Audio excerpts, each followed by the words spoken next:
আমি ভাবছি এরপরে তোমার এই ঘাড়ে তোমার পা দিয়ে আমার আমাকে ধরতে দেরি আর আমার কাছে যাইতে দেরি হয়নি। আমার এতটা কারেন্টের মতো আমি চলে গেছি আজকে। আমাকে ভুলে যাবেন না তো? স্বার্থপরের মতো বলে আমার খুব ইচ্ছে তোমার তোমার গর্বে আমার একটা বাচ্চা, তাহলে আমি খুব খুশি হবো।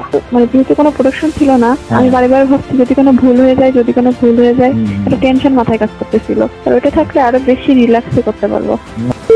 হ্যাঁ তেমনি আমার ওই যে আর আমার ফোনে চার্জ নাই, যার কারণে আমার ফোনে যে চার্জটা আছে ওতে ভিডিও কল হবে না, অডিও কল হবে।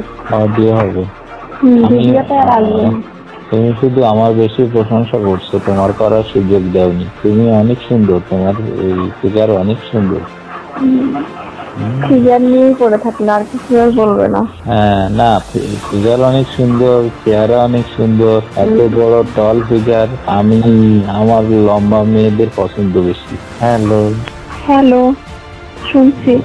তুমি অনেক লম্বা না, তারপরে অনেক ভালো লাগছে, মানে অনেক ভালো লাগছে। এবার হবে, ওগুলো তো ছিল। এবার এনে রাখবেন। হ্যাঁ হ্যাঁ, আমি যখন যাবো তখন এনে রাখবেন। আর আমরা এবার লং টাইম একটু সময় কাটাবো, যাতে আরো বেশি ভালো লাগবে। আসলে কি আপনি তো কিছু ছিল না, আমারও একটা খুব নার্ভাস হচ্ছিলাম যদি কোনো ভুল হয়ে যায় একটা মানে যেহেতু কোনো প্রোডাকশন ছিল না, আমি বারবার ভাবছি যদি কোনো ভুল হয়ে যায় একটা টেনশন মাথায় কাজ করতেছিল। আর ওটা থাকলে আরো বেশি রিল্যাক্সে করতে পারবো। না তারপরেও তুমি তো আমার সুযোগ দিচ্ছ। হ্যাঁ, আমি আমার সেকেন্ড বারে কিন্তু আমার মোটামুটি হয়েছে। সেকেন্ড বারে আর ফার্স্ট বারে হলো তুমি তোমার টেকনিকে নিয়ে নিবে, তাই না, হাতে থেকে। আর সেকেন্ড বারে হচ্ছে ওইটা বিছানায় শুনছি। আমি না ওই বিছানায় তো আছে, সারলাগা তো পাল্টায়নি, ওরা বুঝবে কি হবে, বলতেও তো পারছিস। হ্যাঁ বিছানা তো এটাই আছে, আমি এই দিকে সরে আসছি, এই কোনার দিকে। তো বিছানার কথা তো পাল্টায়ও দেয়নি চাদর।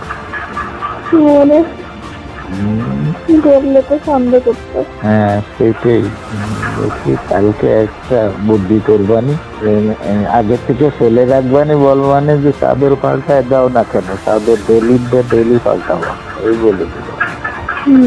আমার না এখন এটা আমি সেটা বুঝতে পারছি, আপনি আসলে সত্যি অনেক সেক্সি। আমার মানে ধারণার বাইরে, মানে ধারণা ছিল না আপনি এতটা হট আর কি। আপনি তো জানেন একটা মেয়ে হিসেবে আমি খুব প্লিজড। হ্যাঁ না, আমি শুনছি, শুনে আমার ভালো লাগে। আমি খুব সন্তুষ্ট, আমার যতটা চাওয়া ছিল তার থেকে বেশি পাইছি। না ভালো, আমারও টেনশন কিছুটা কাজ করতেছিল যে আমার অনেক বয়স হচ্ছে, তুমি ইয়াং পারবেছিলাম। আমার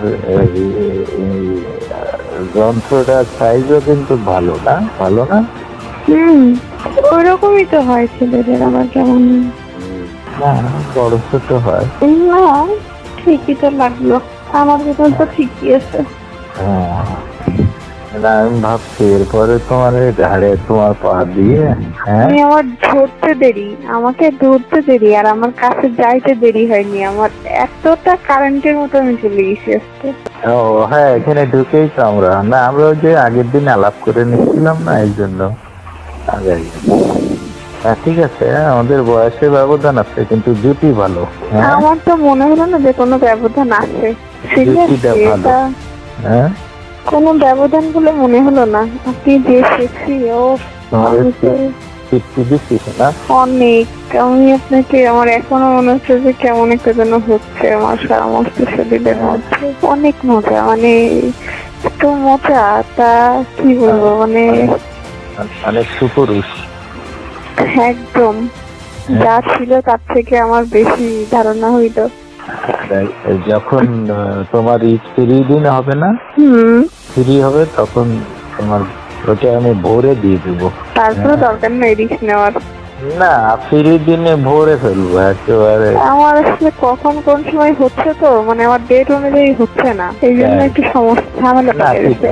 ঠিক আছে, জীবনের ঝুঁকি যেখানে ওখানে আমি ওগুলো নিয়ে আনায় রাখবো। আর যেই কয়দিন অন্তত থাকছেন সেই কদিন আমি বেশি বেশি যাব। আচ্ছা আমাদের নাই হস করে থাকলো না এটা, কিন্তু আমাদের কি একটা কথাবার্তা হবে না? হ্যাঁ হবে। কেমন আছি, কি করছি, খাইছি কিনা, এমন তো কথা বলতেই পারি, তাই না? আমাকে ভুলে যাবেন না তো? স্বার্থপরের মতো বলে আমার খুব ইচ্ছে তোমার তোমার গর্বে আমার একটা বাচ্চা আছে। তাহলে আমি খুব খুশি হব। কারণ কি জানো, কেন? তোমার হাইট ভালো তো, যদি এটা ছেলে হয় সে প্রায় 6 ফিটের কাছে হবে। তারপরে ওরে ভালো পড়াশোনা করালে ভালো হবে না বলো?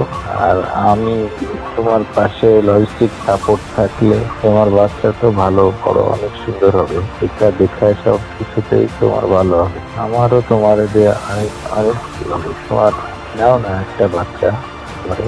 আমার তো এখনো তো আমি শারীরিক ভাবে সুস্থ হতে একটা বছর সময় লাগবে। আগামী তুমি যখন হও তখন আমি তোমার হুমকির মধ্যে ফেলবো কেন? আমার বাচ্চার মা হয়ে যদি তোমারই বাচ্চা তার জন্য তুমি অসুস্থ হও, তাহলে লাভ কি? বাচ্চা অসুস্থ থাকতে হবে, মারও তো সুস্থ থাকতে হবে। এখন যেমন তুমি যখন আমার বাচ্চার মা হবা তখন তো আর, বউ আর তোমার ভিতরে পার্থক্য কি বলো? তোমার পর আমার অনেক মায়া থাকবে না? আমার আপনার প্রতি অনেক মায়া জন্মায় গেছে, আমি বোঝাতে পারছি কিনা জানি না। আমি তো একটা মেয়ে, আমার কিন্তু এটা মানে একটা করে জন্য আমার দ্বিতীয়বার ভাবতে হচ্ছে না যে আমি নিব না। আমি 1 সেকেন্ডে ভাবতে পারতেছি যে আমি নিব, আমি প্রস্তুত। আমার কাছে একটা স্মৃতিটা সারা জীবন থাকবে। আমি আপনাকে সত্যি অনেক ভালোবেসে ফেলেছি। আর যেখানে দুটো মনের মিল হয়ে যায় সেখানে আসলে আমি মানে সাথে একটু আনইজি ফিল করি, কিন্তু আজকের দিন আমার কাছে কোনো বাধাই মনে হলো না। আমি এতটা এক্সাইটেডমেন্টে আমি এসেছি, এতটা আমিও দেখো ফ্রিলি মিশছি, এতটা ফ্রিলি আসলে আমি রনির সাথে কখনো মিশি না। তাই আমিও আমি না খুব চিৎকার করি, আমার কিন্তু আপনার বাসায় গিয়ে আমি চিৎকার করতে পারি নাই। করো, সেটা ওই আগ্রহ বাড়ে। তুমি চিৎকার করলে আমার আগ্রহ বাড়বে। করতে পারেনি, আমার খুব মানে মনে হচ্ছে আমাকে খাঁচাই বন্ধ করে রাখছে। আমি 100% দিলে আপনি আরো আমার হয়তো আমি 50% দিতে পারছি। ওকে ঘুমাও, সকালে কালকে কথা হবে। ওকে আল্লাহ হাফেজ।